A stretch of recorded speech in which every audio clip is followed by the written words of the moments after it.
राधे राधे सभी को। कैसे हैं आप सब? आई होप आप सब ठीक होंगे। मैं भी बिल्कुल ठीक हूँ। तो जी अभी हम लोग ये कहाँ पर जा रहे हैं? हम लोग जा रहे हैं वृंदावन। और वृंदावन की हमारी जो तैयारी है वो एकदम से हुई आने की, क्योंकि हमारे घर में चल रही थी भागवत कथा। आप सबके साथ मैंने सभी लगभग वीडियो शेयर किए हैं और मुझे बहुत अच्छा लगा आप सबके साथ वो सब शेयर करके। और इसी बीच मैं अपने डेली रूटीन के वीडियोस नहीं बना पा रही हूँ। और अभी हमारा वृंदावन का जो है 4 दिन का टूर है। तो यहाँ पर हम लोग अचानक से आए हैं। मतलब ब्रजेश दीदी जो है हमारी, उनकी जो सूख थी कोई, उन्होंने कुछ बोला हुआ होगा तो उनकी वो पूरी हो गई मान्यता। तो इसलिए वो लोग आए हैं और हम लोग उनके साथ जा रहे हैं। तो वैसे तो उन्होंने मम्मी को बोला था, लेकिन मम्मी ने बोला कि मतलब हम लोग चले जाएंगे, तो इसीलिए फिर हम लोग चले गए। और मेरी तो ये बहुत टाइम से तमन्ना थी, मतलब कि मैं ये कहूँ कि मेरी मनोकामना पूरी हो गई जो मैंने मन में सोची हुई थी, कि भगवान जी ने मुझे वृंदावन बुलाया। वरना मुझे तो उम्मीद ही नहीं थी कि मैं वृंदावन जा भी पाऊंगी। तो अचानक से हमारी तैयारी हो गई वृंदावन जाने की, और मैं अपनी खुशी को आप सबके साथ बयां ही नहीं कर सकती। मतलब शब्दों में बता ही नहीं सकती कि मैं कितना खुश थी। और मुझे पता भी नहीं चला कि हमारे वो 4 दिन कैसे चले गए।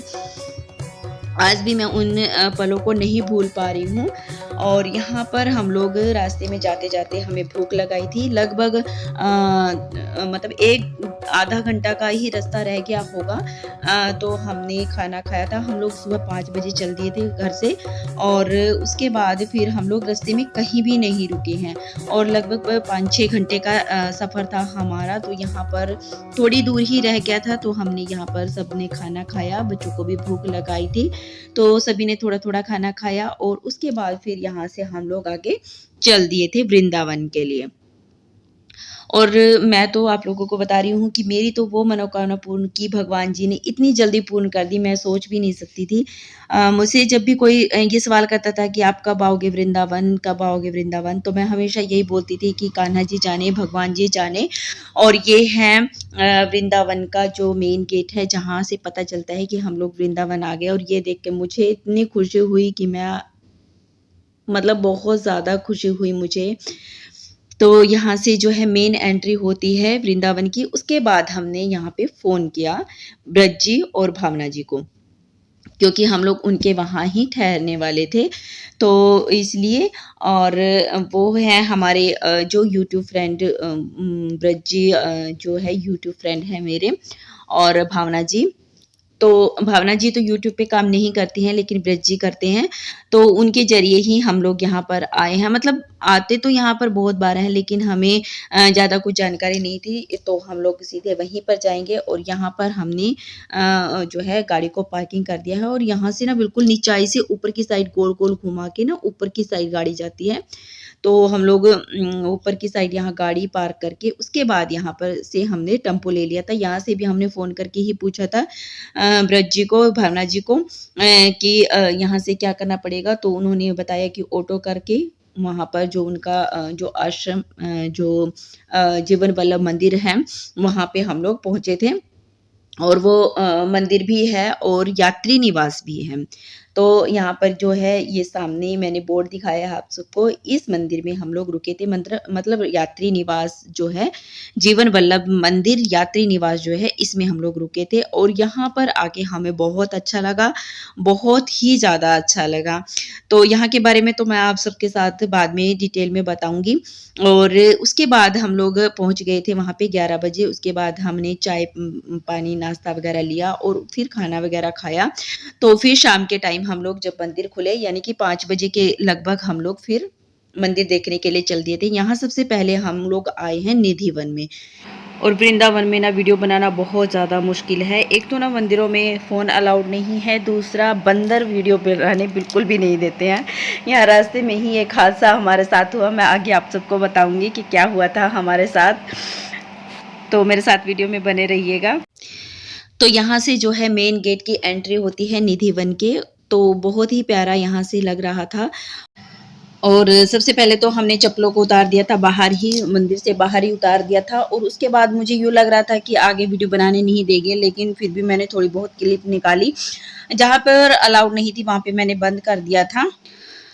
तो यहाँ पर ये है वो पेड़ जो नीचे से जो तो है सूखे हुए और ऊपर से हैं बहुत हरे भरे, बिल्कुल हरे भरे दिखाई देते हैं और नीचे से बहुत सूखे सूखे हैं, मतलब बिल्कुल झाड़ियाँ नजर आती हैं। और कहते हैं कि रात में यहाँ पर पायलों की आवाज़ें सुनाई देती हैं, लेकिन कोई मतलब उन पर ध्यान नहीं देता है, जैसे कि मुझे भावना जी ने भी और ब्रज जी ने जैसे कि बताया है। और ये सुना हुआ भी है हमने, जैसे सुना जो भी यहाँ पर आते हैं तो वो यही बातें बताते हैं कि यहाँ पे रात में कोई भी नहीं रुक सकता निधिवन में।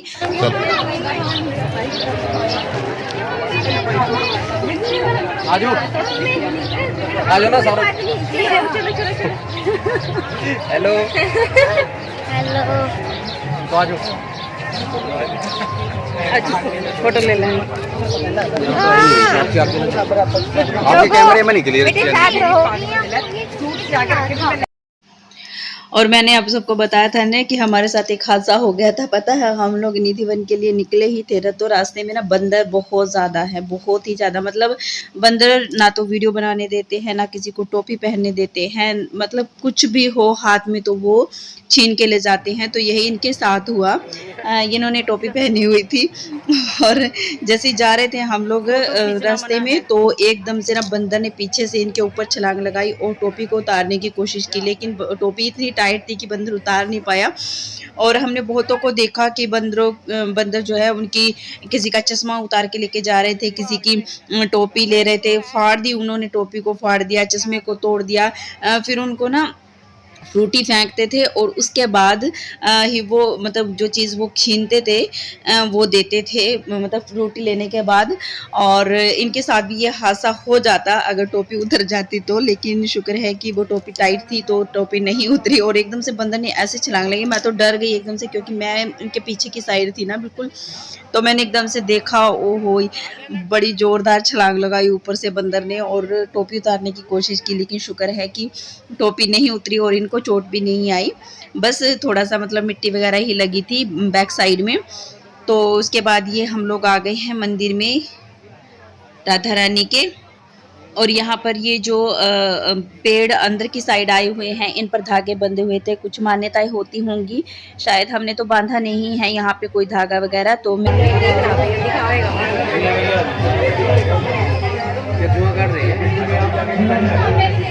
क्लियर नहीं हो रहा, हो जाएगा हो जाएगा।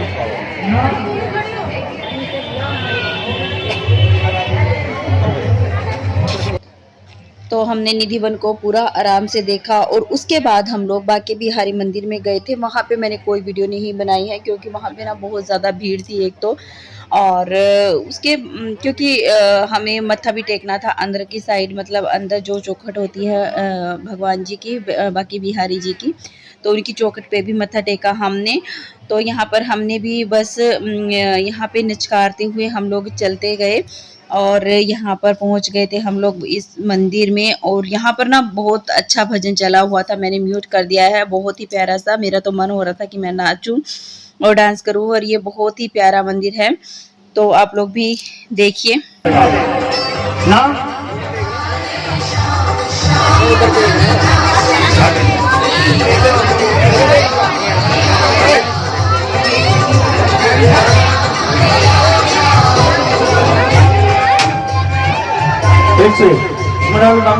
बताओ ना।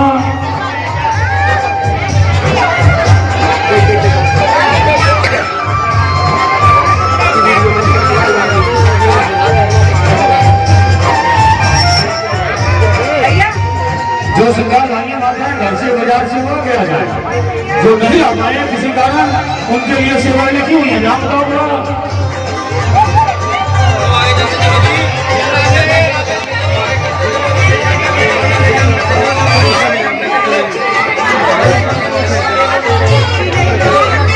माता सबके लिए नहीं है, लिखा हुआ बोर्ड। और थोड़ा सा आगे चल के ये दूसरा मंदिर पड़ता है, इसमें यहाँ पर तो इतने प्यारे भजन चले हुए थे कि ये भी झूमने लगे थे और बहुत आनंद आ रहा था। पर यहाँ पर भी कोई वीडियो अलाउड नहीं थी, तो इसलिए मैंने आगे चल के वीडियो बंद कर दी थी। थोड़ी सी क्लिप मैंने बाहर से ही बनाई थी, बस वही आप सबके साथ शेयर कर रही हूँ। और यहाँ से जाके हम लोग फिर गए थे बाके बिहारी जी के मंदिर में, और बाके बिहारी जी के मंदिर से हम लोग फिर आश्रम में मतलब जीवन वल्लभ मंदिर में ही हम लोग वापस लौट आए थे वहाँ पर। बस उसके बाद हम रात में फिर गए थे हम परिक्रमा के लिए, खाना वगैरह खाने के बाद।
और ये है केली कदम्ब का वृक्ष, हरा भरा। देखिए कृष्ण के समय का 5,500 वर्ष पुराना, जो आज भी उनकी जीवंतता का यहाँ पे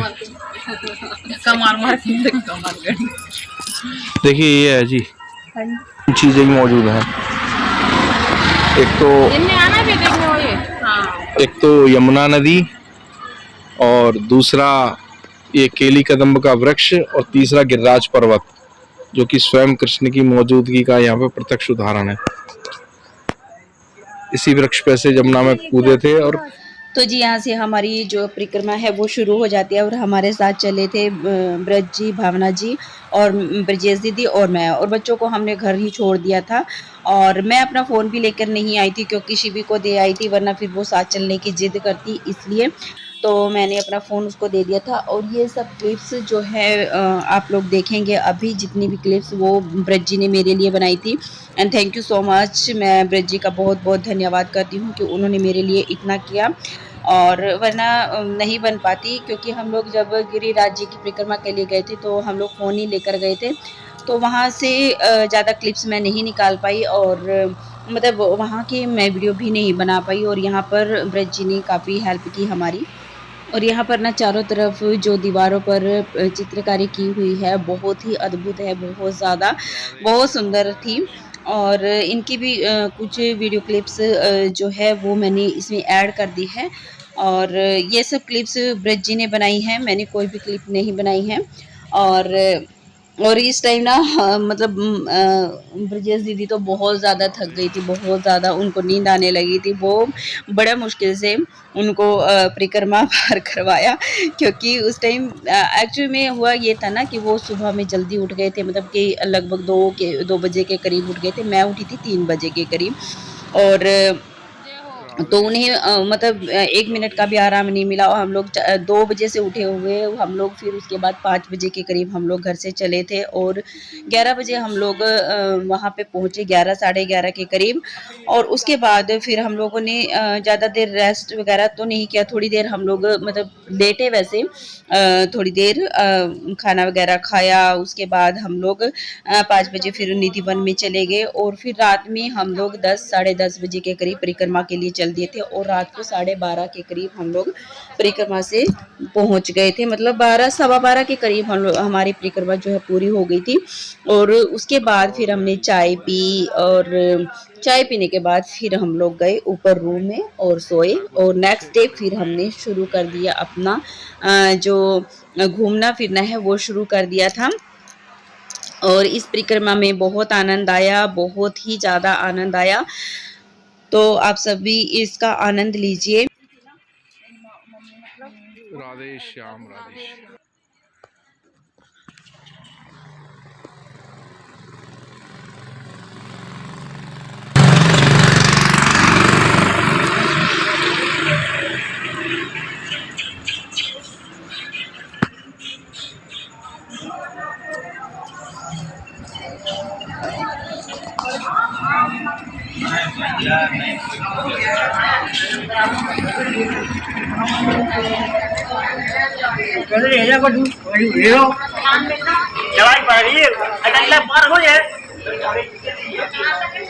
कुंज बिहारी श्री हरिदास।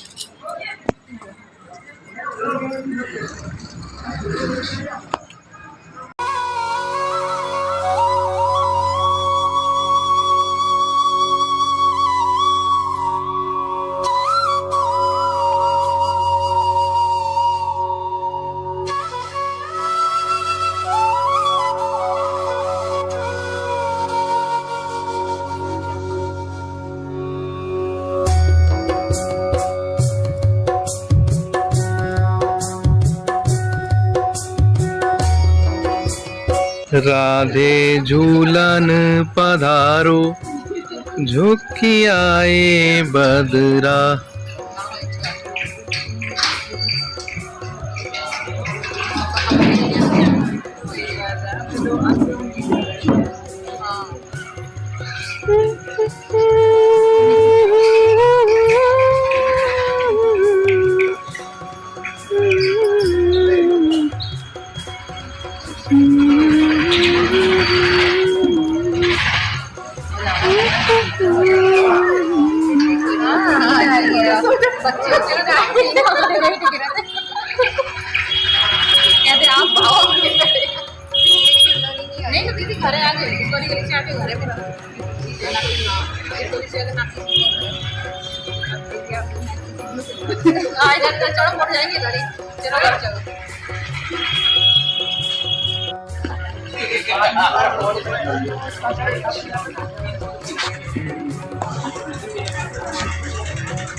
जय हो यमुना महारानी की जय।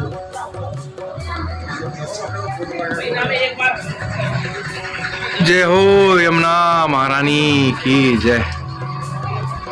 जय हो सरकार की। 7 किलोमीटर 8 किलोमीटर पैदल।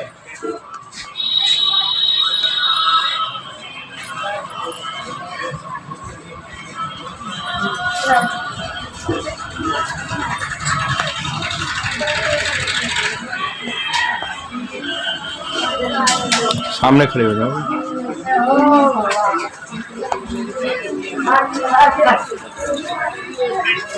बोलो यमुना महारानी की जय।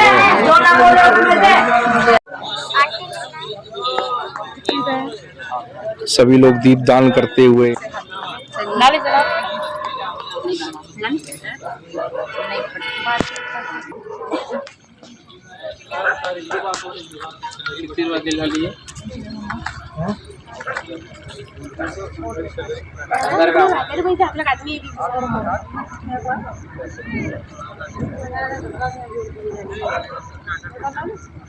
थोड़ा आगे बढ़ा दीजिए थोड़ा सा।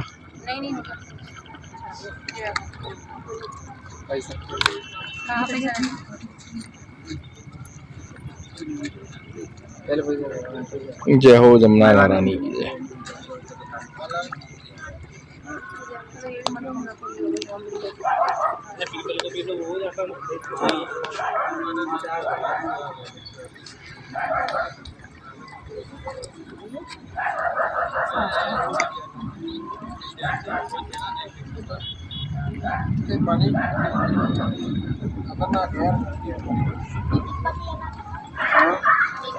बोलो यमुना महारानी की जय।